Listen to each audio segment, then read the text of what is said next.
আমরা প্রতিদিন অনেক জায়গার নাম শুনি। অ্যাকশন। আমরা প্রতিদিন অনেক জায়গার নাম শুনি, কিন্তু কখনো কি ভেবে দেখেছি এই নামের পিছনে কি গল্প লুকিয়ে আছে? ভুয়াপুর শুধুমাত্র একটি নাম অথবা জায়গা নয়, বরং এটা একটা ইতিহাস। আজ আমি আপনাদেরকে নিয়ে যাব ভুয়াপুরের ভিতরে লুকিয়ে থাকা গল্পগুলোর কাছে। তাহলে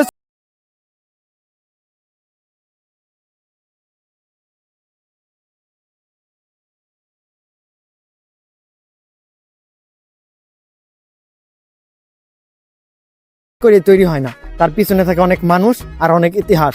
ভুয়াপুরের পিছনে রয়েছে তেমন কিছু গল্প। স্থানীয়দের মতে এলাকাটি ছিল শান্ত আর গ্রামীণ জনপদ। বুয়া এই নামটি এসেছে একজন প্রভাবশালী ব্যক্তির নাম বা উপাধি থেকে। আর পুর মানে একটি বসতি বা একটি জনপদ। আর ভুয়াপুর মানে দাঁড়ায় বুয়া নামের ব্যক্তির গড়ে তোলা জনপদ বা বসতি। একটা জনপদের উন্নতি বুঝতে হলে তার শিক্ষার দিকে তাকাতে হয়। যে নামটা না বললেই নয়, সেটা হলো ইব্রাহিম কার সরকারি কলেজ। এটা শুধু একটি মাত্র প্রতিষ্ঠান নয়, এটা হলো এই অঞ্চলের শিক্ষারা। বহু বছর ধরে এখান থেকে বের হয়েছে হাজারো শিক্ষার্থী, যারা আজ বিভিন্ন জায়গায় কাজ করছে, নিজের স্বপ্ন পূরণ করছে। ভুয়াপুরের অনেকের সফলতার গল্পের শুরু এখান থেকেই হয়েছে। আজকের মতো এখানে শেষ।